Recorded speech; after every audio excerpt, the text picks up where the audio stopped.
जय हिंद बच्चों, मैं विवेकानंद फैकल्टी ऑफ फिज़िक्स आ गया हूँ मॉडल पेपर के साथ फिज़िक्स के एनडीए के। और 25 क्वेश्चंस हैं, जैसा कि आप अपने एनडीए के पेपर में करते हो। 25 क्वेश्चंस आते हैं।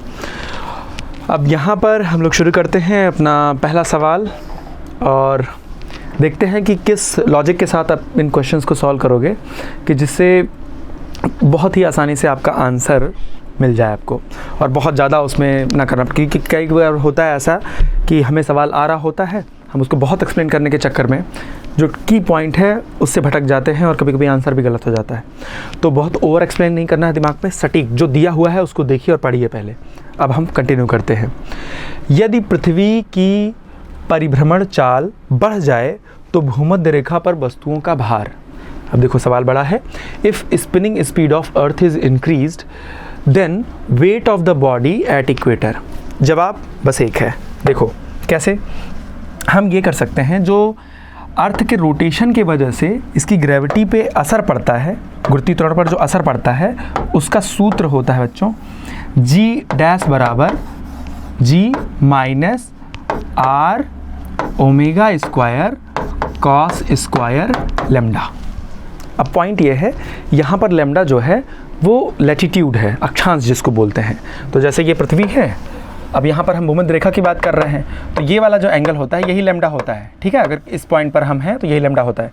और ये आपको पता है ये भूमध्य रेखा है। ठीक है, यहाँ पे पोल्स वगैरह हैं, तो यहाँ भूमध्य रेखा पर जब आप आओगे तो लेमडा की वैल्यू क्या हो जाएगी, 0 हो जाएगी। लेमडा की वैल्यू यहाँ पर 0 हो जाएगी।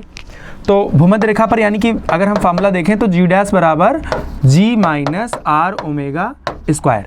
अब यहाँ पर अगर ओमेगा इंक्रीज़ हो रहा है, मतलब अर्थ की जो रोटेशन स्पीड है अगर वो बढ़ रही है, तो बोले तो जी डैश बराबर क्या हो जाएगा, घटता चला जाएगा ना, क्योंकि जब ये इसमें से माइनस हुआ है और ये चीज़ बढ़ रही है, ये चीज़ इंक्रीज़ कर रही है, तो जी में से कुछ घटे, अगर जो घटा हुआ है वो बढ़ रहा है उसके वैल्यू, तो यानी कि जी डैश कम होता चला जाएगा, है ना।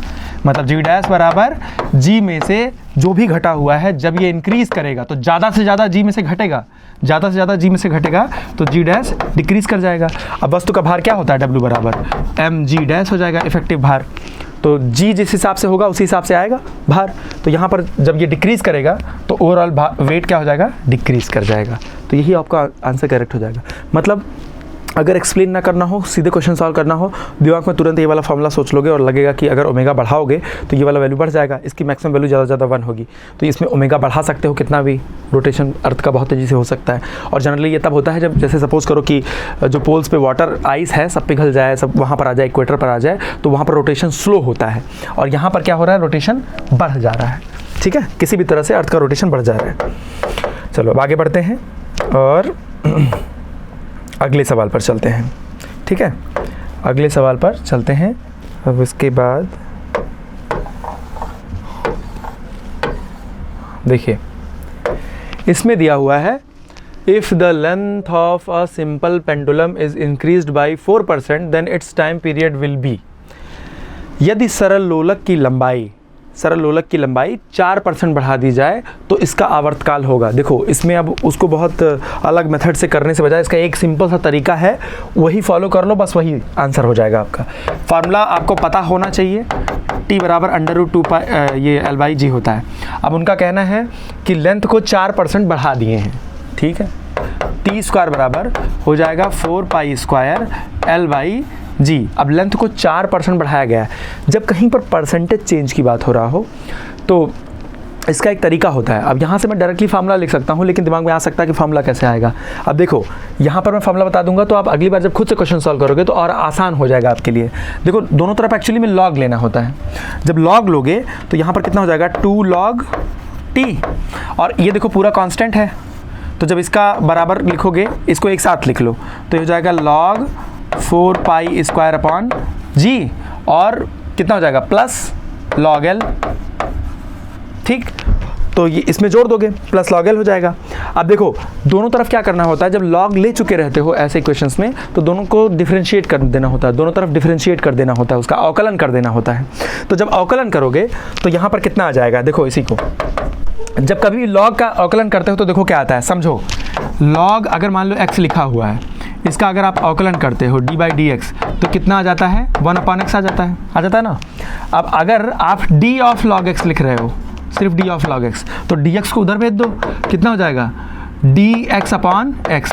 तो अगर आप डेल्टा ऑफ लॉग x लिख रहे हो, मतलब एक तरीके से आंशिक अवकलन इसको बोलते हैं, partial differentiation of log x, तो ये कितना हो जाएगा इसका वैल्यू डेल्टा x/x। तो ये इत्तेफाक है? इत्तेफाक नहीं है, ये क्या है, डेल्टा x/x बराबर क्या आ गया, ये आ गया आपका रिलेटिव एरर इन x। यानी कि अगर मैं इसी पूरे इक्वेशन का दोनों तरफ डिफरेंशिएशन कर दूं, पार्शियल डिफरेंशिएशन, तो तुरंत क्या आ जाएगा, यहाँ पर आ जाएगा 2 डेल्टा t/t बराबर, अब देखो ये इसका डिफरेंशिएशन करोगे तो पूरा कांस्टेंट है, तो g भी कांस्टेंट है, 4π² भी कांस्टेंट है, तो log का पूरा 0 हो जाएगा। इसका कितना बचेगा, डेल्टा l/l। अब दोनों तरफ 100 से मल्टीप्लाई कर दो, तो यही तो l में परसेंटेज चेंज है, इसमें 100 से मल्टीप्लाई कर दोगे तो यही तो इसमें परसेंटेज चेंज आ जाएगा।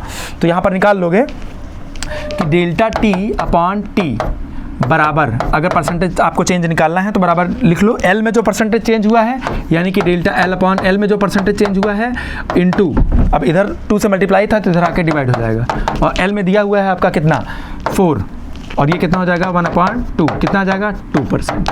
तो आंसर आपका हो जाएगा 2%। देखो कई बार शॉर्टकट बताने के लिए ये सब तरीके बताने पड़ते हैं कि जिससे आप कभी भी, क्योंकि ये मॉडल है ना, तो मॉडल के बेसिस पे सवाल अगर इस तरह से समझोगे तो उसके बेसिस पे कोई भी सवाल आएगा तुरंत दिमाग में लॉग ले लोगे, बस लॉग ले लेना। यहाँ पर जैसे फॉर्मूला है तो इसका स्क्वायर करके, क्योंकि स्क्वायर करोगे तभी ये हटेगा, नहीं करोगे तो डायरेक्ट लॉग ले सकते हो, पावर 1/2 हो जाएगी। तो बस एक बार लॉग ले लो, लॉग ले करके मतलब यहाँ से आपको सीधे अगर करना होता सॉल्व तो ये ऐसे कर देते हैं। जैसे मुझे अभी शॉर्टकट में अगर इसको बहुत शॉर्ट में सॉल्व करना हो मैं ऐसे कर दूंगा, जैसे ये है ना t, तो t में कितना है, t में जो परसेंटेज आपको निकालना है बराबर, यहाँ पे l की पावर कितनी है 1/2, मतलब एक तरीके से देखा जाए तो 1/2 पावर है ना, तो जो पावर होती है वो मल्टीप्लाई हो जाती है, बस 1/2 है और बाकी तो सब कांस्टेंट है। तो l में परसेंटेज जितना भी है उसको बस 2 से डिवाइड कर देना है, तो ये आ जाएगा 2%। ठीक है, अब ये तुरंत ऐसे कैसे आ गया, ये तो फिर वही बात है ना कि आपको अंधेरे में रहते हैं आप, इसलिए मैंने आपको ये लॉजिक पूरा बता दिया। ठीक, अब आगे बढ़ते हैं, आगे चलते हैं अगले सवाल पे। ये बहुत मज़ेदार सवाल है। अब देखिए इसमें क्वेश्चन दे रहा है कि a block of ice is floating in a beaker containing liquid of specific gravity greater than 1, specific gravity greater than 1, यानी कि एक से अधिक विशिष्ट गुरुत्व वाले द्रव में बीकर के अंदर एक बर्फ का टुकड़ा तैर रहा है। अब उसके बाद उनका क्वेश्चन है कि when ice melts completely what happens to the level of liquid in the beaker.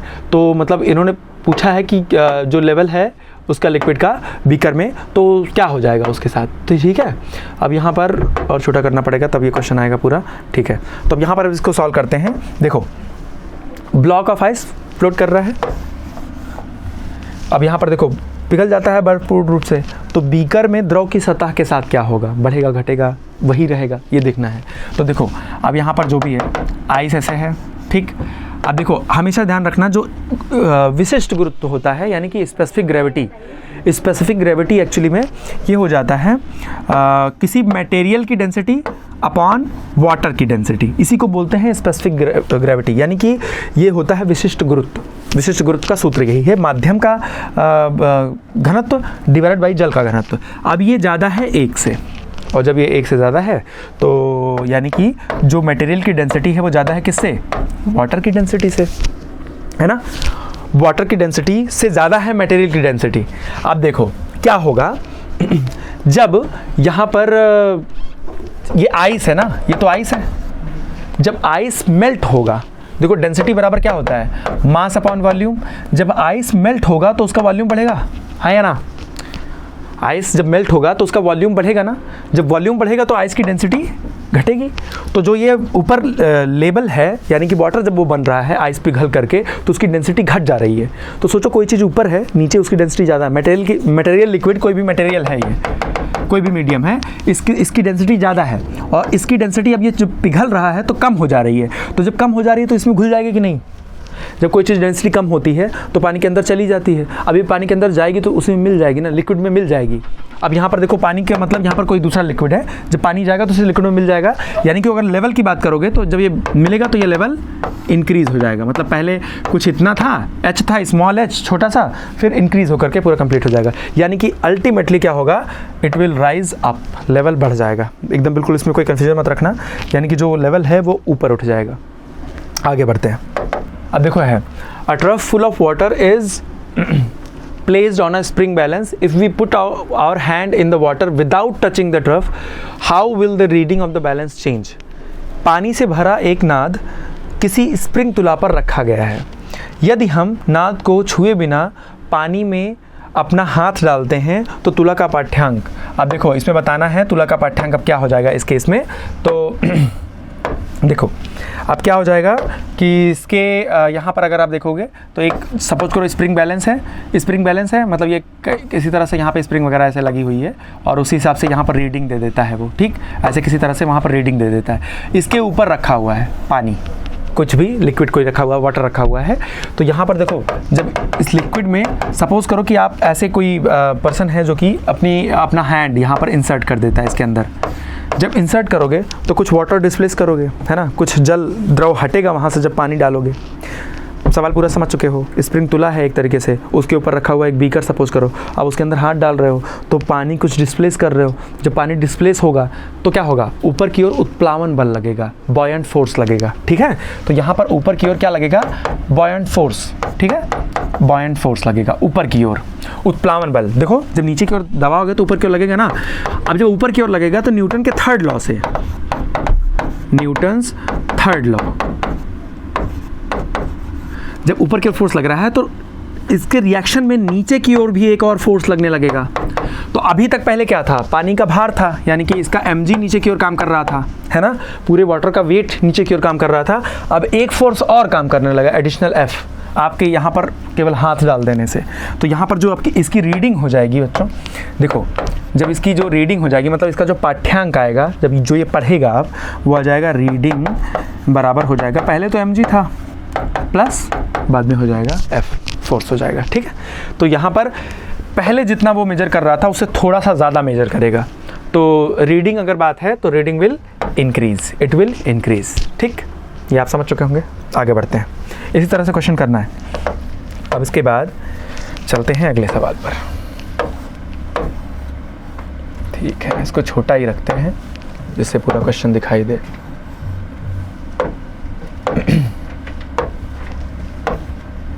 देखिए, the material used in the manufacture of cooker must have K coefficient of thermal conductivity as specific heat of material used। अब इसमें बताना है कि एक cooker में जो मतलब जो पदार्थ उपयोग में होता है उसके लिए निम्न में से कौन सा उचित गुणधर्म है। मतलब जैसे कुकर बनता है तो उसके कुकर में क्या ऐसी खास बात, जैसे सपोज करो कुकर बन रहा है तो जाहिर सी बात है कुछ खाना बनाने के लिए, कुछ खाना पकाने के लिए बन रहा होगा, है ना, फॉर कुकिंग फूड। तो यहाँ पे नीचे आप क्या करोगे कि उसको किसी तरह से हीट दे रहे होते हो, गैस बर्नर, चूल्हा, वटेवर, चाहे जहाँ से आप इसको बस हीट दे रहे होते हो, है ना। जब हीट दे रहे होते हो तो इसके अंदर जो कंटेंट है, मतलब सपोज करो कि दाल रखी हुई या कुछ भी ऐसा रखा हुआ है, तो अब दाल को क्या चाहिए, हीट चाहिए उसको तो पकने के लिए। तो अगर मान लो सपोज करो ये वाला जो पोर्शन है ये ज़्यादा से ज़्यादा हीट एब्जॉर्ब कर ले, खुद ही एब्जॉर्ब कर ले, ट्रांसमिट होने ही ना दे, तब ये आसानी से यहाँ पर पक नहीं पाएगा, है ना, तब तो अच्छा कॉन्सेप्ट नहीं होगा। तो हमें कुछ ऐसा कॉन्सेप्ट चाहिए जिससे ये रिप्रेजेंट करे कि ये जो मतलब ये जो स्पॉट है, जो बर्तन है, जो कुकर है, इसका जो मटेरियल इसमें यूज़ हुआ है उसकी कंडक्टिविटी का देखो मतलब होता है के, कंडक्टिविटी का मतलब होता है कि जो हीट का ट्रांसफ़र है ना, वो अच्छा हो, वो ज़्यादा हो, ज़्यादा से ज़्यादा हीट ट्रांसफ़र हो जाए। तो हमें यही चाहिए ना कि कंडक्टिविटी यहाँ पे हीट ज़्यादा से ज़्यादा, इस पर जब ये गर्म हो तो हीट ज़्यादा से ज़्यादा इसको ट्रांसफ़र होती रहे, तो कंडक्टिविटी हमें हाई चाहिए डेफिनेटली। और जो स्पेसिफिक हीट होता है, स्पेसिफिक हीट का मतलब एक तरीके से यहाँ पे समझ लो कि हीट स्टोर करने वाली एक तरीके से प्रॉपर्टी है, कि ऊष्मा को इकट्ठा करने वाली। तो इकट्ठा जितना कम से कम होगा, मतलब ये जो मटेरियल खुद जितना कम से कम हीट इकट्ठा कर लेगा उतना ही बेटर है, क्योंकि ज़्यादा से ज़्यादा तो हमें खाना पकाने में देना है। अब खुद ही बर्तन अगर खा के बैठ जाएगा तो क्या मतलब है। तो यहाँ पर क्या हो जाएगा, एस की वैल्यू डिक्रीज चाहिए हमें। तो इसमें जो भी ऑप्शन है हाई के एन लो एस, देखो पहला ही ऑप्शन मिल गया, खुश हो जाओ। ठीक, अब आगे बढ़ते हैं। अब इसके बाद है ये सवाल, ये भी अच्छा सवाल है। अब इसके बाद इसमें है क्वेश्चन में, देखिए इस क्वेश्चन में क्या कह रहा है, इस क्वेश्चन में कह रहा है कि an ideal gas follows the process PT बराबर constant, the correct graph between pressure and volume is. Okay, तो यहाँ पर देखो ये दिया हुआ है कि एक आदर्श गैस पीटी बराबर नियतांक को फॉलो करती है। ठीक है, अब इसके बाद है कि दाब व आयतन के मध्य सही ग्राफ होगा। ध्यान रखना, प्रेशर और टेम्परेचर के बीच एक रिलेशन दिया हुआ है और वो प्रेशर और वॉल्यूम के बीच पूछना चाह रहे हैं। अब देखो जब वो आइडियल गैस है तो हमें पता है कि एक आदर्श गैस के लिए, एक आदर्श गैस के लिए क्या फॉलो होना चाहिए। आदर्श गैस के लिए, आदर्श गैस के लिए जो आदर्श गैस समीकरण होता है क्या होता है, PV बराबर nRT।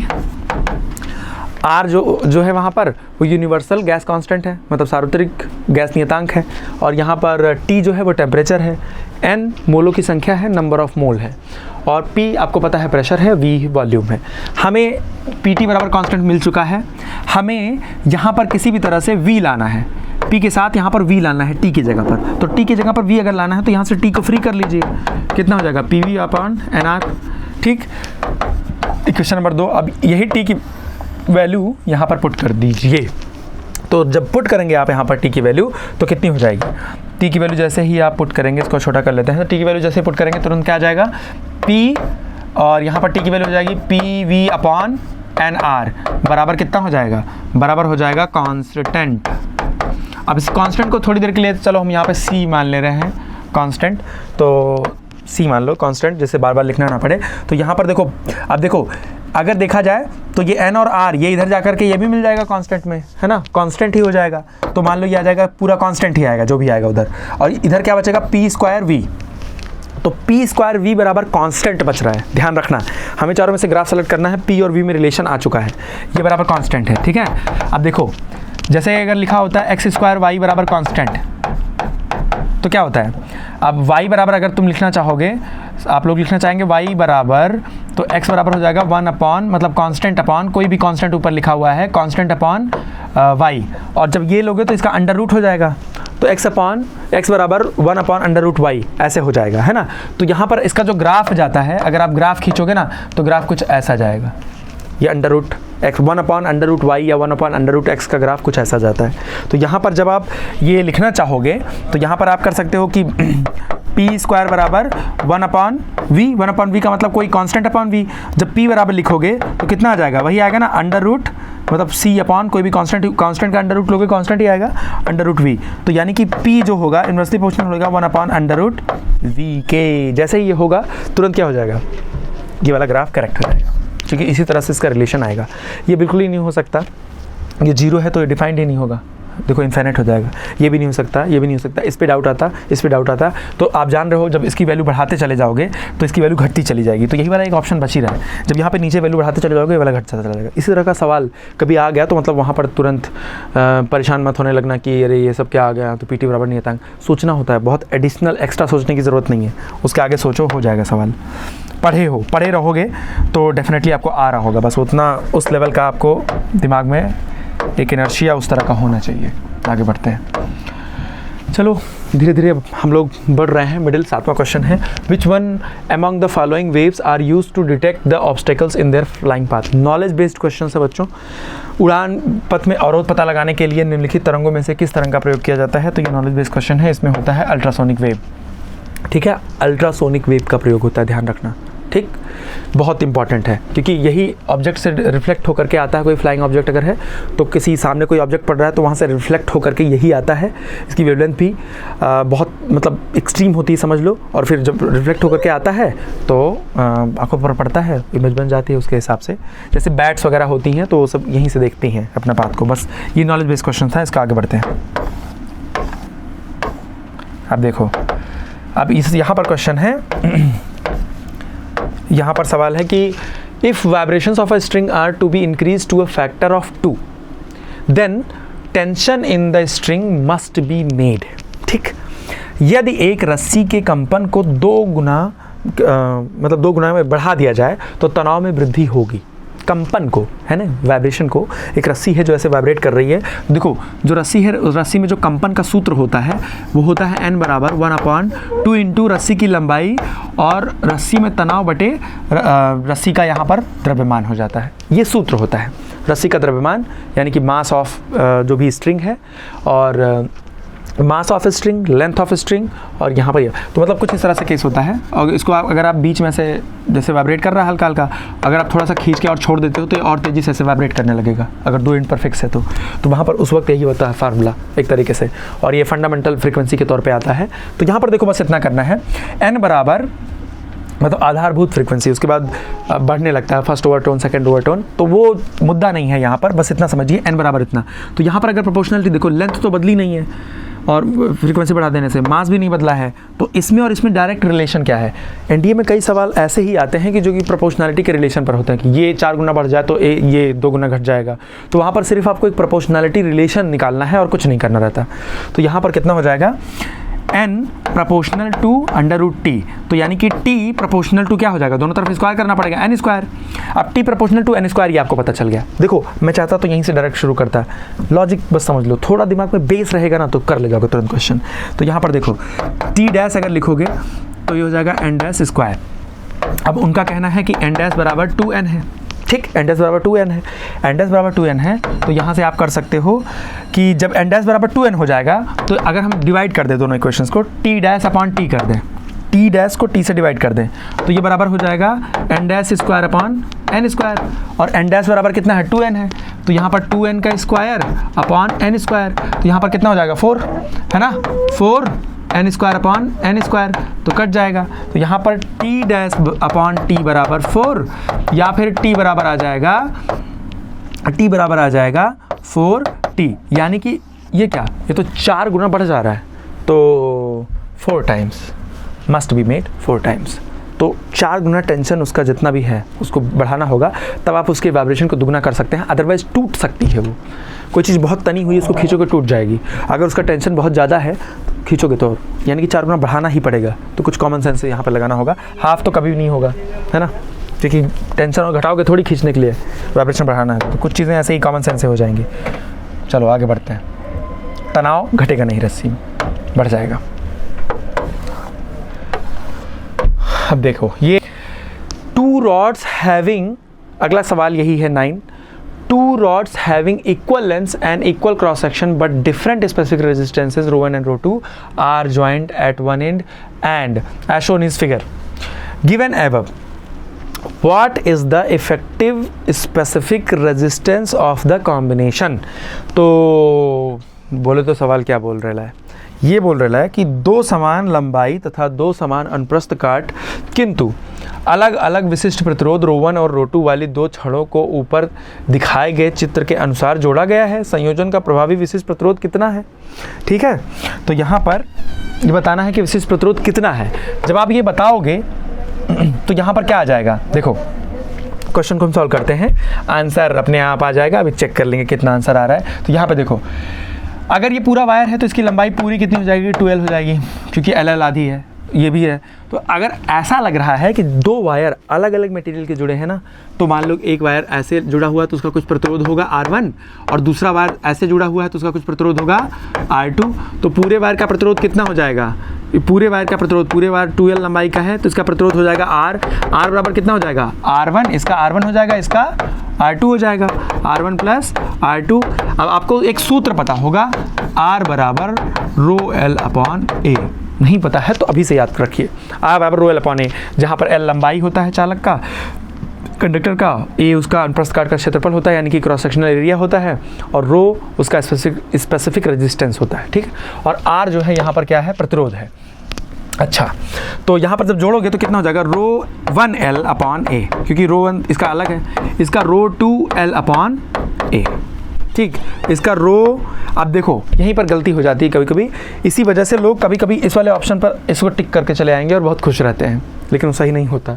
तो ध्यान रखना, यहाँ पर क्या करना होगा, यहाँ पर आपको 2 टाइम्स L करना होगा। क्यों? क्योंकि अब लंबाई तो पूरी बढ़ चुकी है ना पूरे वायर की, और डिवाइड कर दोगे किसको, इसको A से डिवाइड कर दोगे। तो जब A से डिवाइड कर दोगे, देखो ओवरऑल अगर देखा जाए तो यहाँ पर 2 रो बच रहा है, बराबर यहाँ पर रो 1 बचेगा और यहाँ पर रो 2 बचेगा। L अपॉन ए कॉमन है तो इसमें से कॉमन ले लोगे, तो L अपॉन ए इधर भी है तो कट जाएगा पूरा पूरा, तो यानी कि रो बराबर आ जाएगा रो 1 प्लस रो 2 अपॉन 2। ठीक, तो आपका ऑप्शन कौन सा, बी वाला करेक्ट हो जाएगा। ठीक, तो इस सवाल का यही असलियत था, यही आपने देख लिया, यही इसका आंसर है। ठीक है, तो दोनों को ऐसे जोड़ दोगे, पूरा लंबाई आपको 12 लेना है जब यहाँ पर सॉल्व करते हुए, तो ये आ जाएगा। ठीक, चलते हैं अगले सवाल पर। हाँ, चलते हैं अगले सवाल पे। देखो फ्यूज़ की बात है। Fuse A fuse is used in an electric circuit to break the circuit when excessive current flows through the circuit। अब 4 ऑप्शन ऐसे दिया हुआ है। ब्रेक द सर्किट, अब ऑप्शन पढ़ने का मतलब नहीं है, पहले क्वेश्चन समझ लो, क्वेश्चन को सॉल्व करते हैं, अपने आप आंसर आ जाएगा। अब देखो, fuse is used in an electric circuit to, fuse का इस्तेमाल क्यों होता है वही समझ लेते हैं, तुरंत आंसर मिल जाएगा। अब यहाँ पर देखो, किसी विद्युत परिपथ में फ्यूज प्रयुक्त किया जाता है क्यों? जैसे अब बात में कहते हो ना कि ऐसा सवाल था कि दिमाग ही फ्यूज हो गया।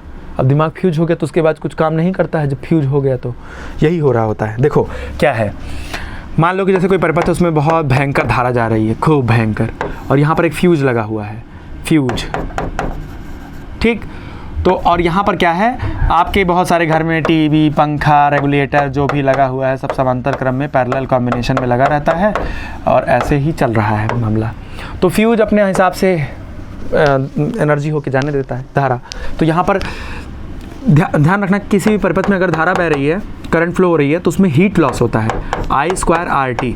T समय तक अगर धारा बहती है, R प्रतिरोध है, रेजिस्टेंस है परिपथ का, और I करंट है ना, तो जो हीट लॉस होगा वो यही होता है लॉस। फ्यूज की खास बात यह होती है कि इसका मेल्टिंग पॉइंट बहुत लो होता है, लो मेल्टिंग पॉइंट मतलब कम गलनांक होता है इसका। तो फ्यूज ऐसे मटेरियल का बना होता है जिसका गलनांक बहुत कम होता है। जब गलनांक बहुत कम होगा तो कुछ ऐसी कहानी होती है कि जैसे मान लो कि बहुत ज़्यादा मात्रा में धारा आ रही है तो हीट ज़्यादा होगा, हीट होगा तो धीरे धीरे, क्योंकि इसका गलनांक कम है, तो एक समय बाद ये क्या होगा, जब गलनांक कम है तो पहले ही पिघल जाएगा। मतलब कुछ ऐसी सिचुएशन बन जाएगी ना कि पहले ही ये फ्यूज़ जो है वो पहले ही डिस्ट्रॉय हो जाएगा, एक तरह से पिघल जाएगा। तो ऐसे में क्या हो जाएगा कि फाइनली अब करंट इससे होकर के वापस आगे जा ही नहीं पाएगी। क्यों? क्योंकि बीच में ये रोक लेगा, स्टॉप कर, क्योंकि ये इंसुलेटर की तरह काम करने लगेगा, कुछ चालक की तरह काम करने लगेगा परिपथ के बीच में ही, तो धारा अब जा नहीं पाएगी आगे। मतलब फ्यूज एक तरीके से सबके जितने भी अप्लायंसेज हैं सर्किट में, सबके रखवाले की तरह काम करता है कि अगर उनको डिस्ट्रॉय करना है तो तुम्हें मुझसे होकर गुजरना पड़ेगा। और होता यह है कि जब फ्यूज खुद डिस्ट्रॉय हो जाता है तो उससे होकर कोई गुजर ही नहीं पाता। ठीक, तो फ्यूज का ये अपना अलग स्टाइल है। तो मतलब इसका आंसर हो जाएगा कि जब परिपथ में अधिक धारा बहती है तब, उस वक्त तोड़ने के लिए परिपथ में अधिक धारा बहेगी, तो ये वाला ऑप्शन करेक्ट हो जाएगा। आगे बढ़ते हैं।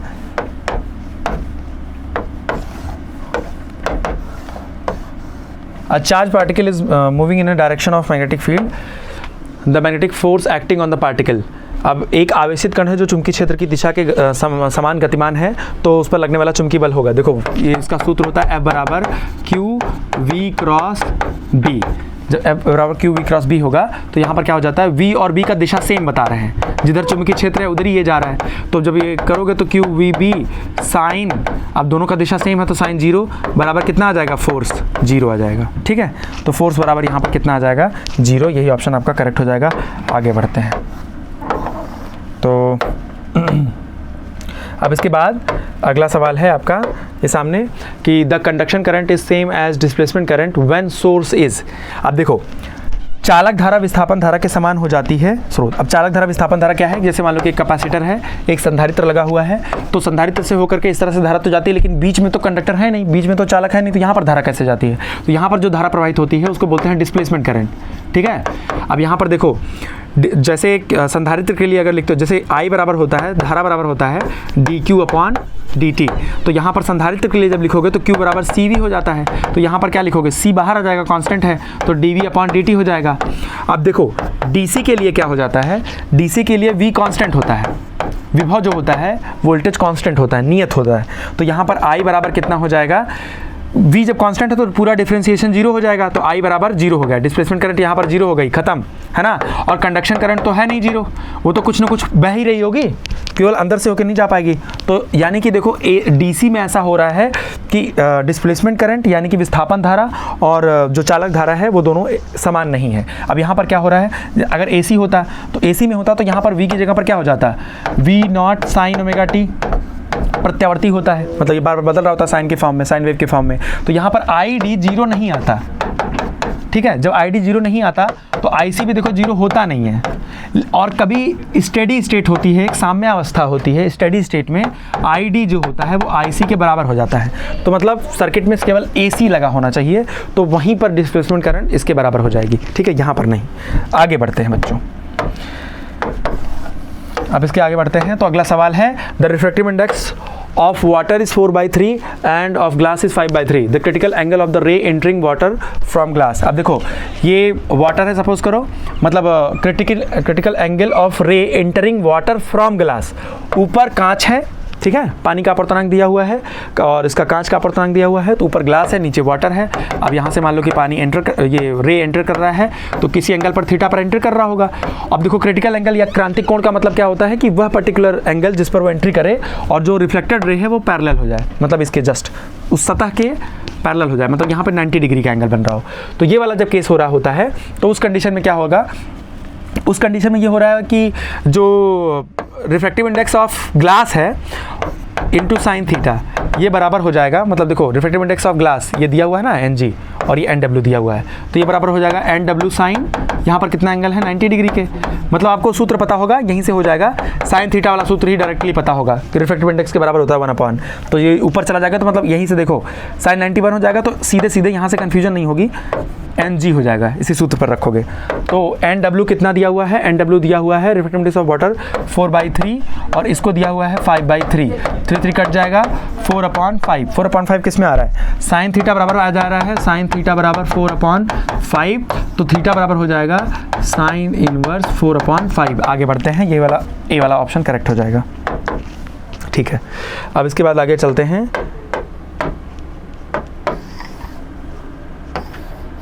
Human eyes are. अब देखो बस इसमें तुरंत आंसर आपको मिल जाएगा कि मानव नेत्र होते हैं। अगर आप दूर की चीज़ देख रहे हैं तब भी उसको क्लियर थोड़ा देख सकते हैं, थोड़ा उससे करीब होगा तब भी उसको क्लियर देख सकते हैं, क्योंकि आई का जो ये फोकल लेंथ है वो तुरंत ही एडजस्ट हो जाता है, ठीक है, उसके अकॉर्डिंग ही। एकोमोडेशन पावर इसको बोलते हैं आई की।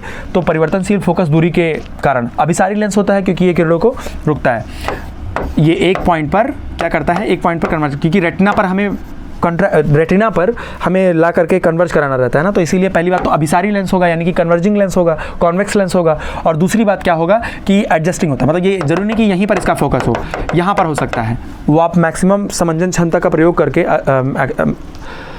अकोमोडेशन पावर का यूज़ करके वहाँ से सॉल्व कर सकते हैं, ठीक है। तो यहाँ पर पहला वाला ऑप्शन ही करेक्ट हो जाएगा आपका, परिवर्तनशील फोकस दूरी के कारण, यानी कि converging lenses of variable focal length, ठीक। आगे बढ़ते हैं, अगला सवाल है, a convex lens is dipped in a liquid whose refractive index is equal to the refractive index of lens, then its focal length will be. देखो ये बहुत अच्छा सवाल है। यहाँ पे आपको पता होगा कि जो फोकल लेंथ का यहाँ पे फार्मूला होता है, मतलब ये ऐसे समझ लो कि n2/n1 -1 और यहाँ पर हो जाता है 1 ऐसे सपोज करो कि r1 - 1/r2, तो ऐसे समझ लो।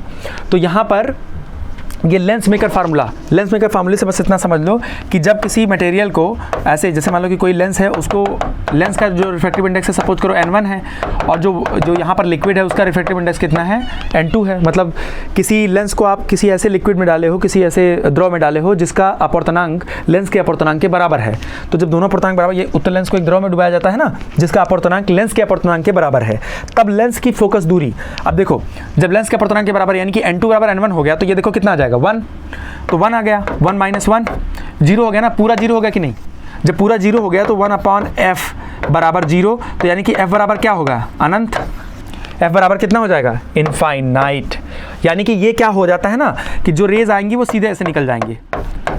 मतलब ये जो आपका कन्वर्जिंग लेंस था, देखो कितनी अच्छी प्रॉपर्टी है कि जो आपका कन्वर्जिंग लेंस था, उत्तल लेंस था, वो एक सिंपल कांच की पट्टिका की तरह व्यवहार कर रहा है, रेज आ रही हैं निकल जा रही हैं, एक पॉइंट पर वो मिला नहीं रहा, ठीक है। तो there is no convergence here and your convex lens is behaving like a transparent glass plate. अब आगे बढ़ते हैं, ये भी आपका हो गया। अगला सवाल है आपका क्वेश्चन नंबर 16, ठीक है। अब इसमें है कि a body starts from rest moves along a straight line with constant acceleration. Body constant acceleration से जा रही है तो न्यूटन के तीनों लॉज सब कुछ न्यूटन के तीनों इक्वेशंस एप्लीकेबल हो जाएंगे। Which one of the following graph represents the variation of speed with distance. इसका बहुत एक मैं आपको शॉर्ट तरीका बताऊंगा, यानी कि विस्थापन में जब विरामावस्था से एक पिंड है जो सरल रेखा के अनुदिश नियत त्वरण से गतिमान है, तो निम्नलिखित में से कौन सा ग्राफ सही है। देखो, अगर ए कांस्टेंट है बच्चों, तो आप जानते हैं न्यूटन का थर्ड इक्वेशन, यहाँ पर v और s की बात हो रही है, टाइम की बात हो नहीं रही है। थर्ड इक्वेशन ले लेते हैं, v स्क्वायर बराबर u स्क्वायर प्लस 2as होता है। अब u स्क्वायर 0 है क्योंकि विरामावस्था से सब चल रहे हैं, है ना। अब यहाँ पर देखो, यहाँ पर हम चला रहे हैं विरामावस्था से चल रहा है, तो ये तो कभी नहीं हो सकता, विरामावस्था से चल ही नहीं रहा है ना। ऐसा समझ लो, ऐसे तो बता नहीं सकते हो, यहाँ पर ऐसे तो नहीं बता पाओगे। यहाँ पर ऐसे देखो, u बराबर जब 0 हो जाएगा तो v बराबर हो जाएगा 2as। तो यहाँ पर जब 2as, a को कांस्टेंट कह ही नहीं है, तो यानी कि v स्क्वायर प्रोपोर्शनल किसके हो जाएगा, s के। अब ये देखो, जिसकी पावर 1 रहती है, अब पहली बात तो ये पैराबोला का इक्वेशन है ना, सरल रेखा नहीं रह गया, दिस इज पैराबोला, क्योंकि एक तरफ पावर 2 है, एक तरफ 1 है, तो पहली बात ये कभी नहीं हो सकता, है ना। तो यहाँ पर पैराबोला हो गया, और पैराबोला में भी ध्यान रखना जिसका पावर 1 होता है, जानते हो ना, y स्क्वायर बराबर 4ax। इसका ग्राफ अगर x इधर है तो ग्राफ ऐसे जाता है ना, यानी कि जिसकी पावर 1 होती है उसी की तरफ पैराबोला का फेस होता है, मुंह खुला होता है, ऐसे समझ लो। तो यहाँ पर देखो, s की पावर 1 है तो पैराबोला का फेस किधर खुला होगा, s की तरफ, ठीक है। अब नीचे नहीं बना सकते इसलिए क्योंकि डिस्प्लेसमेंट के साथ बढ़ने के साथ उसी टाइम पर दो वेलोसिटीज़ नहीं होंगी, और समझ रहे हो, दो वेलोसिटीज़ नहीं मिल जाएंगी उसी पर्टिकुलर डिस्टेंस के हिसाब से। तो यही वाला ग्राफ आपका सही हो जाएगा मेरे ख्याल से। ये शॉर्टकट आपको पता चल गया, इससे कर लेना। यहाँ से आगे चलते हैं। अब इसके बाद वाला सवाल है कि given that p plus Q बराबर r, तो r जो है परपेंडिकुलर, देखो p प्लस क्यू बराबर r दिया हुआ है, यानी कि ट्रायंगल लॉ को फॉलो कर, जो जैसे दिया हुआ है, और r जो है p के परपेंडिकुलर है।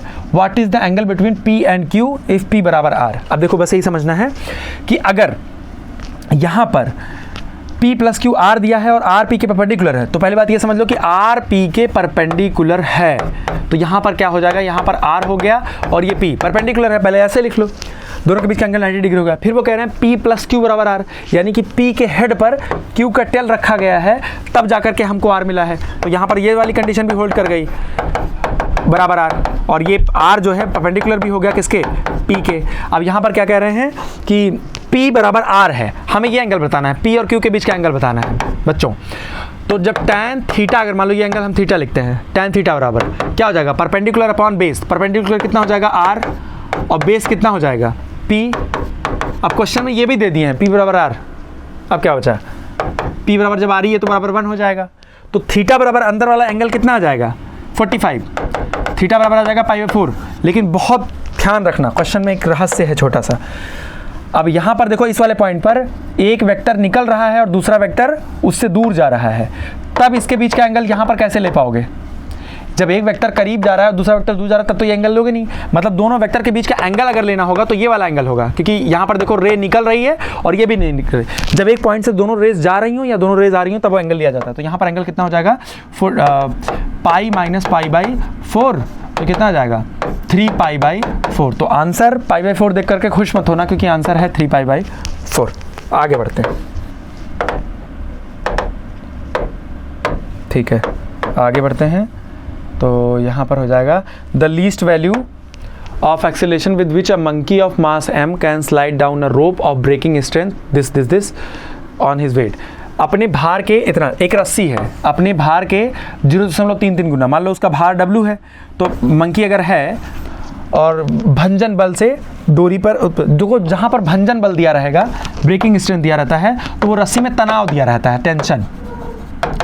तो टेंशन कितना है, भार का इतना, यानी कि t बराबर दिया हुआ है भार का इतना गुना, यानी कि w/3 ही तो है, 3 से डिवाइड करोगे तो 0.33 आ जाएगा।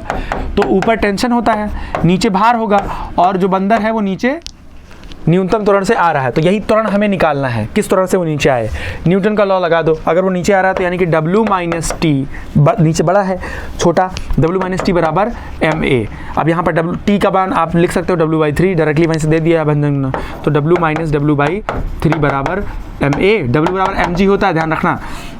ये कितना हो जाएगा, इसमें से माइनस करोगे तो कितना आ जाएगा 2W/3 बराबर ma। तो यहाँ से क्या कर दोगे, W को mg कर सकते हो, 2mg/3 बराबर ma, m कट जाएगा, a बराबर क्या हो जाएगा 2/3g। This is your answer, D वाला ऑप्शन आपका करेक्ट हो जाएगा। ठीक है, इस तरह से आप इसको कर सकते हैं, क्वेश्चन शॉर्ट है ये। तो यहाँ पर आगे बढ़ते हैं। अब इसके बाद है एक शेल है मास m का, acted upon by no external force and initially at rest burst into 3 fragments of mass m 2m respectively. The first fragment move in opposite directions, opposite direction में चले जाते हैं। वेलोसिटी ऑफ मैग्नीट्यूड एक का 2v है, एक v से जाता है, मतलब एक बड़ा मास का टुकड़ा है, ब्लास्ट होता है, टूट जाता है किसी तरह से, 2 मास अपोजिट डायरेक्शन में चले जाते हैं। तीसरा पूछ रहा है कहाँ पे जाएगा, सवाल यही है। ठीक है, तो यहाँ पर आपका हो जाएगा, देखो ये टुकड़ा है, तो जब सबसे पहले 5m इसका द्रव्यमान है, वस्तु बिना बाह्य बल आरोपित किए जा रहा है, बिना बाह्य बल आरोपित किए जा रहा है, तो मतलब इसका टेंशन, इस पर नेट फोर्स 0 है। जब नेट फोर्स 0 होता है किसी बॉडी पर, तो सेकंड लॉ से आप जानते हो कि dp/dt, न्यूटन का सेकंड लॉ कहता है कि एफ नेट के बराबर होता है, जो कि 0 है। तो ये यानी कि मोमेंटम क्या हो जाएगा, कंजर्व हो जाएगा, कांस्टेंट हो जाएगा। तो इसका मोमेंटम पहले जितना था उतना ही बाद में होना चाहिए। तो पहले कितना था मोमेंटम, ये रेस्ट पर है, तो पहले मोमेंटम था 5m और पहले 0, पहले मोमेंटम 0 था। लेकिन ध्यान रखना, अब वो क्या हो रहा है कि टुकड़ों में जिनका द्रव्यमान m, 2m और 2m है, टूट जाता है, ये पूरा टूट जाता है 3 टुकड़ों में। एक का द्रव्यमान है m, एक का द्रव्यमान है 2m, और एक, देखो यहाँ पर 3 हिस्से हैं, तो ऐसे 3 हिस्से हो जाते हैं। एक जो m द्रव्यमान का है वो 2v वेग से चला जाता है अपोजिट डायरेक्शन में, और ये जो 2m द्रव्यमान का है वो चला जाता है v वेग से। तो बताना है तीसरा वाला टुकड़ा जो है वो किधर जाएगा। अब देखो, बाद में मोमेंटम 0 होना चाहिए, अगर अपोजिट डायरेक्शन में गए हैं तो इसका कितना हो जाएगा 2mv इधर, और ये अपोजिट है तो -2mv, 0 हो रहा है। अब देखो तीसरे वाले टुकड़े को इस हिसाब से चलना होगा कि उसका मोमेंटम 0 हो, तो यानी कि उसको रुके रहना पड़ेगा रेस्ट पर, तभी तो इसमें जब देखो माइनस करोगे, अगर मैं इस पर कुछ भी जोड़ दूं तो मोमेंटम आ जाएगा, मोमेंटम आ गया तो मोमेंटम कंजर्वेशन लॉ फेल कर जाएगा, क्योंकि यहाँ पर जो संवेग है वो संवेग 0 आ रहा है, पहले 0 था, बाद में भी 0 होना चाहिए। तो एक ही रास्ता बच रहा है कि अगर 2m और m चला गया है तो ये जो 2m वाला है वो रेस्ट पर रहेगा, इंटू 0 कर दो, मतलब वो रेस्ट पर होगा, विराम में रहेगा, विल बी एट रेस्ट। ठीक है, तो इंग्लिश में मतलब वाले पोर्शन पर हो जाएगा विल बी एट रेस्ट। ठीक, आगे बढ़ते हैं, 20वें सवाल पर चलते हैं, धीरे धीरे समाप्ति की ओर हैं हम लोग। अब इसके बाद है 3 ब्लॉक्स ऑफ मास m, 3, देखो ये फिगर है, ये आप देख लो क्वेश्चन, यहाँ पर 3 ब्लॉक्स हैं, मैं क्वेश्चन समझा दे रहा हूँ, 3 ब्लॉक्स हैं, ये ऐसे ऐसे इस तरह से 3 किलोग्राम यहाँ पर लटक रहा है, 1 किलोग्राम यहाँ पर लटक रहा है, किसी भी तरह का घर्षण नहीं है। जब घर्षण नहीं है तो इस पर नेट फोर्स लग रहा है, ग्रेविटी इसको खींचेगी, ये ऊपर जाएगा जिस त्वरण से, उसी त्वरण से ये लेफ्ट आएगा, क्योंकि यहाँ पर कोई घर्षण है नहीं तो कोई रोक पाएगा नहीं। अभी मैं सोचना कि 6 किलोग्राम है तो रुक जाएगा, कैसे ये खींच लेगा, इस पर नेट फोर्स लग रहा है, इस पर नहीं लग रहा है, इसका भार प्रतिक्रिया के थ्रू, इसका जो वेट है रिएक्शन बैलेंस के थ्रू बैलेंस हो जा रहा है, जो वेट है वही रिएक्शन है, तो लेफ्ट आ रहा है, ये उसी एक्सेलरेशन से नीचे आ जा रहा है। इसका एक शॉर्टकट है, जो कभी इस तरह की व्यवस्था, इस तरह का अरेंजमेंट आपको दिखे कि ऐसा है और एक्सेलरेशन वहाँ पर पूछे, तो एक्सेलरेशन का फार्मूला होता है, जो बड़ा वाला मास होता है छोटे वाले मास को उसमें से घटा दो, फिर उसके बाद दोनों को जोड़ दो, और जो बीच में यहाँ पर रखा हुआ है उसको यहाँ पर जोड़ दो, और साथ में g से मल्टीप्लाई कर दो। अब यहाँ पर देखो m1 कितना है, 3 किलोग्राम है, तो 3 - 1, ठीक, अपॉन 3 + 1 + 6, तो इंटू g, तो यहाँ पर कितना आ जाएगा 2/10 इंटू g। अब g की वैल्यू भी 10 मीटर पर सेकंड स्क्वायर रख सकते हो, कट जाएगा, कितना आ जाएगा 2 मीटर पर सेकंड स्क्वायर। तो आपका आंसर करेक्ट हो जाएगा क्या, 2 मीटर पर सेकंड स्क्वायर। ठीक, हाँ बस। अब देखो इसका है, बॉडी का मोमेंटम दिया हुआ है 25% अगर इंक्रीज कर जाता है तो काइनेटिक एनर्जी पर क्या असर पड़ेगा। पिंड का अगर संवेग देखो संवेग और उस पर रिलेशन होता है प्रोपोर्शनल टू p स्क्वायर। अब जो मान लो कि बाद में जो मोमेंटम है k' हो गया है काइनेटिक एनर्जी, और पहले ये थी, तो बाद में मोमेंटम भी क्या हो जाएगा p'² अब जो p' है वो क्या किया गया है p + 25% ऑफ p, 25% बढ़ा दिया गया है, यानी कि p/4, तो ये कितना आ जाएगा 5p/4, 25% करोगे तो 4 आ जाएगा p/, तो यहाँ पर कितना हो जाएगा p² की जगह पर 5p/4 का स्क्वायर अपॉन p का स्क्वायर, ठीक है, अपॉन p का स्क्वायर। तो p का स्क्वायर कैंसिल हो जाएगा, यहाँ पर बचेगा 25/16, ठीक है, स्क्वायर होगा ना इसका, अंदर, तो 25/16 तो आ जाएगा k डैश अपॉन k बराबर 25/16। अब दोनों तरफ क्या करोगे, -1 कर दोगे, क्योंकि आपको फ्रैक्शनल चेंज निकालना है, भिन्न एक तरीके से भिन्नात्मक परिवर्तन निकालना है, और दोनों तरफ 100 से गुणा कर दोगे। तो यहाँ पर मल्टीप्लाई करके 100 से गुणा कर दोगे, आंसर हो जाएगा। तो ये कितना हो जाएगा, 9/16 गुणे 100। अब जब डिवाइड करोगे बच्चों तो आ जाएगा 56.25%। तो ये वाला ऑप्शन आपका बिल्कुल करेक्ट हो जाएगा। तो इसी लॉजिक से हमेशा करना है क्वेश्चन, ठीक है। आगे बढ़ते हैं।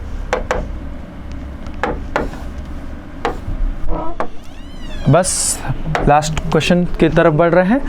A light body and a heavy body have equal momenta. Which one has greater kinetic energy? Question बहुत अच्छा है। अगर एक लाइट बॉडी है, मान लो कि लाइट बॉडी का हम मास मान ले रहे हैं ma और हैवी बॉडी का मास मान ले रहे हैं mb, तो ma और ये हैवी बॉडी है ना, ये हैवी है, ध्यान रखना बहुत भारी है, मतलब एक हल्के तथा भारी पिंड के संवेग समान है। हल्का एक है, भारी है, लेकिन इस तरह से चल रहा है कि दोनों का संवेग समान है। तो संवेग जब समान है दोनों का, अगर pa बराबर pb है, इसका मतलब अगर एक का मास ज़्यादा है तो वेलोसिटी डेफिनेटली उसका कम होगा, तभी तो संवेग बराबर होगा। तो यानी कि VA ग्रेटर हो जाएगा VB से, तभी तो मल्टीप्लाई करोगे तो बराबर आएगा। एक ज़्यादा होगा, दूसरा कम होगा, दूसरे वाले में वो वाला कम है, दूसरा वाला ज़्यादा है, तो ऐसे करना होगा P बराबर MV, क्योंकि आपको पता है P बराबर MV होता है संवेग बराबर। तो जब ये कंडीशन आ जाएगी और हमें पता है PA बराबर PB होता है, तो यही P के बराबर हो जाएगा।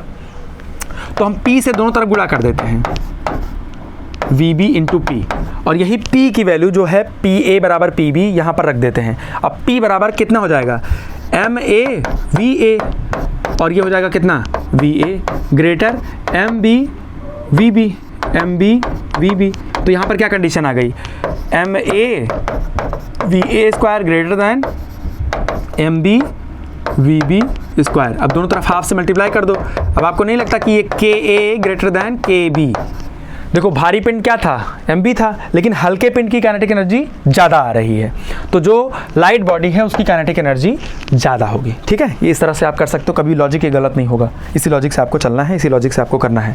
P बराबर होता है MV, तो वहीं से आपको लगाना है। अगर ये ज़्यादा है किसी का तो ये कम होगा, देखो अगर इसका MB ज़्यादा है तो इसका वेलोसिटी कम होगा, क्योंकि तभी तो मोमेंटम दोनों का बराबर होगा। बस यही, आगे बढ़ते हैं। Speed of revolution of particle going around a circle is doubled. अब देखो, एक वृत्ताकार मार्ग पर घूमती हुई किसी वस्तु की कक्षीय चाल v को दुगना कर दिए हैं और जो कोणीय संवेग था उसको आधा कर दिए हैं, मतलब एंगुलर वेलोसिटी को आधा कर दिए हैं और जो स्पीड है उसको डबल कर दिए हैं। तो देखो तो पूछ रहे हैं त्वरण पर क्या असर पड़ेगा, अभिकेंद्री त्वरण यानी कि सेंट्रीपिटल एक्सेलरेशन पर क्या असर पड़ेगा। तो AC बराबर होता है v स्क्वायर अपॉन r। अब देखो v बराबर होता है, आप जानते हो r ओमेगा, तो r बराबर क्या हो जाएगा, v अपॉन ओमेगा। तो यहाँ पर r की जगह पर v अपॉन ओमेगा रख दोगे, v अपॉन ओमेगा रख दोगे, तो v से v कट जाएगा और ऊपर के कितना बचेगा, v इंटू ओमेगा बचेगा। तो AC बराबर हो जाता है v इंटू ओमेगा। अब वो कह रहे हैं कि जो एंगुलर स्पीड है उसको आधा कर दिए हैं और v को दुगना कर दिए हैं, तो इसको 2v कर दिए हैं और इसको आधा कर दिए, कट जाएगा, फिर वही बात तो है, बदला कुछ नहीं, रिमेन्स अनचेंज्ड। तो यहाँ पर आपको क्या लिखना होगा, अगर ऐसा कर दोगे तो ये पूरे के लिए यही कैलकुलेशन है और यहाँ पर ये अपरिवर्तित रहेगा, ठीक है, अपरिवर्तित रहेगा ऐसे। आगे बढ़ते हैं। अब बस गिने चुने सवाल हैं। हाँ, ये लास्ट के जस्ट पहले वाला सवाल आपका है। For particle in a non uniform accelerated circular motion. अगर नॉन यूनिफॉर्म है तो यानी कि जो वेलोसिटी है, अगर एक असमान वृत्तीय गति में कोई कण है, हम बता दे रहे हैं, क्वेश्चन एक्सप्लेन कर दे रहे हैं, तो वहाँ पर क्या होता है कि वेलोसिटी हर पॉइंट पर बदल रही होती है और उसका मैग्नीट्यूड भी बदल रहा होता है। तो इसकी वजह से जो देखो दो एक्सीलरेशन आएगा, एक सेंटर की ओर तो सेंट्रीपिटल उसको चाहिए ही चाहिए, अभिकेंद्री त्वरण तो चाहिए ही चाहिए, साथ में उसके साथ टेंजेंशियल कंपोनेंट भी आ जाता है, एक्सीलरेशन का टेंजेंशियल कंपोनेंट, यानी कि एक स्पर्श रेखीय त्वरण भी काम करने लगता है। तो इस वजह से जब असमान वृत्तीय गति होती है, नॉन यूनिफॉर्म सर्कुलर मोशन होता है, तो वहाँ पर एक्सीलरेशन जो आता है यहाँ कहीं बीच में आता है, ठीक। तो दो कंपोनेंट होता है, एक ये वाला एक ये वाला, और वेलोसिटी का सिर्फ एक ही होगा, कौन सा, ट्रांसवर्स कंपोनेंट, जिसको स्पर्श रेखीय बोलेंगे। तो देखो velocity is radial and acceleration नहीं सही होगा, यहाँ पे वेलोसिटी इज ट्रांसवर्स एंड, यहाँ पर ये क्वेश्चन दिया हुआ है वेलोसिटी इज रेडियल, देखो वेलोसिटी रेडियल होगी ना, अब यहाँ पर दे रहे हैं, और यहाँ पर क्या दिए हैं, velocity transverse and acceleration has both radial and transverse components. अब यहाँ पर देखना है वेलोसिटी रेडियल होगी कि ट्रांसफर होगी। अब देखो इसके डायरेक्शन में तो वेलोसिटी है नहीं, वो तो हमेशा क्या है, ट्रांसवर्स है ना, ऐसे घूम रही है ना, तो ये वाला ऑप्शन आपका करेक्ट हो जाएगा, ठीक। Velocity is transverse and acceleration has both radial, ये वाला रेडियल हो गया और ये हो गया टेंजेंशियल। अब हिंदी में ऐसे बच्चे समझ लें कि त्वरण यहाँ पर जो होगा वेग अनुप्रस्थ होता है और त्वरण के त्रिज्यीय व अनुप्रस्थ दोनों घटक हैं, त्रिज्या वाला घटक भी है और अनुप्रस्थ वाला भी है, और वेग का क्या हो जाएगा, वेग का सिर्फ और सिर्फ अनुप्रस्थ वाला होगा। ठीक है, आगे बढ़ते हैं। लास्ट सवाल, last question. A ball is dropped from top of a tower of height, it covers a distance of h/2 in last second of motion, how does the ball remain in the air. ठीक, कुछ questions आपको easy लगे होंगे इसमें, कुछ questions आपको थोड़ा difficulty level पे लग रहे होंगे, लेकिन यही आइडिया होता है कि अगर इस तरह के क्वेश्चंस आप कर ले जाते हैं तो डेफिनेटली हो ही जाएगा। मतलब ये बेसिक आइडिया है इस तरह का क्वेश्चन पिकअप करने का। तो देखो, अगर मान लो कि यहाँ से अगर आप कोई चीज़ गिरा रहे हो और वो t टाइम लगता है यहाँ नीचे तक गिरने में, तो देखो t टाइम अगर लगता है नीचे तक गिरने में तो u बराबर अगर 0 है तो न्यूटन का इक्वेशन सेकंड वाला क्या हो जाएगा, s बराबर ut plus half t square. h ऊंचाई से टावर की चोटी से गिराया जाता है, तब गति के अंतिम सेकंड में h/2 गिरता है। मतलब मान लो 10 सेकंड तक गिरा है, अगर ऊपर से लेकर नीचे तक 10 सेकंड लिया है तो 10वें सेकंड में वो आधा गिरा है, मतलब शुरू के 9 सेकंड में आधा चला होगा। यही हम लोगों को आइडिया लेना है, यानी कि t सेकंड में जितना चला है वो कितना चला है, हाफ gt स्क्वायर, क्योंकि यहाँ पर u0 हो जाएगा ut। अब यहाँ पर देखो ये कितना चला है, h चला है, और h/2 चला हुआ किसमें, अगर अंतिम सेकंड में h/2 गिर रहा है तो उसके जस्ट पहले t-1 सेकंड में h/2 ही चला होगा ना, तो यानी कि h/2 चला होगा किसमें, t-1 सेकंड में। ठीक, अब इन्हीं दोनों को डिवाइड करके सॉल्व कर लेना है। ये कटेगा, ये कटेगा, 2 ऊपर चला जाएगा, हाफ जी कट जाएगा, तो यहाँ पर आ जाएगा बच्चों 2 बराबर t स्क्वायर अपॉन t-1 का स्क्वायर। ठीक, अब इसी को सॉल्व कर लेना है, तो यहाँ पर 2 मल्टीप्लाई कर दोगे, अंदर बचेगा t square plus 1 minus 2t बराबर t स्क्वायर। अब यहाँ पर t स्क्वायर इधर आ जाएगा, तो t square plus 2 minus 4t बराबर 0। अब यहाँ पर वही श्रीधराचार्य वाला फॉर्मूला लगा दोगे तो t बराबर आ जाएगा माइनस बी कितना है, 4, सॉरी यहाँ पर पहले अंडर रूट नहीं लगेगा। देखो अब यहाँ पर कितना हो जाएगा, t बराबर माइनस बी यानी कि 4 plus minus B square minus 4ac, B square कितना हो जाएगा 16 माइनस 4ac मतलब 4 ही हो जाएगा। ए भी 0 है, ए भी 1 है और सी भी यहाँ पर है 2, ठीक है, अपॉन 2a, तो 2 और a1 है, बस हो जाएगा। तो ये आपका आखिरी सवाल इस तरह से होता है, t बराबर 4 plus minus under root 16 minus 8 करोगे तो कितना हो जाएगा 8 अपॉन 2, तो ये कितना आ जाएगा 4 प्लस माइनस 2 रूट 2 अपॉन 2, तो कितना आ रहा है 2 कॉमन ले लोगे ऊपर से नीचे, कितना 2 प्लस माइनस रूट 2। अब देखो 2 आंसर आ रहा है, 2 प्लस रूट 2 भी आ रहा है, 2 माइनस रूट 2 भी आ रहा है। तो आपको क्या करना है, बेसिकली 2 माइनस रूट 2 हो ही नहीं सकता है, क्योंकि ये जब करोगे तो 2 माइनस 1.414, तो 2 में से 1 पॉइंट कुछ घटेगा तो 1 सेकंड से भी कम आ जा रहा है, और उसमें कहा गया है अंतिम सेकंड में वो गिर रहा है, तो यानी कि 2 प्लस रूट 2 ऑप्शन आपका करेक्ट हो जाएगा। तो इस तरह से आप जैसे आपके 25 क्वेश्चन आएंगे तो कर सकते हो। यहाँ पर डिफिकल्टी लेवल कुछ क्वेश्चन का थोड़ा ज़्यादा था, जिससे कि आपको पूरा एक वेरिएशन पता रहे कि लो से हाईएस्ट क्या हो सकता है, तो उस हिसाब से आप क्वेश्चंस कर पाएंगे। धन्यवाद बच्चों।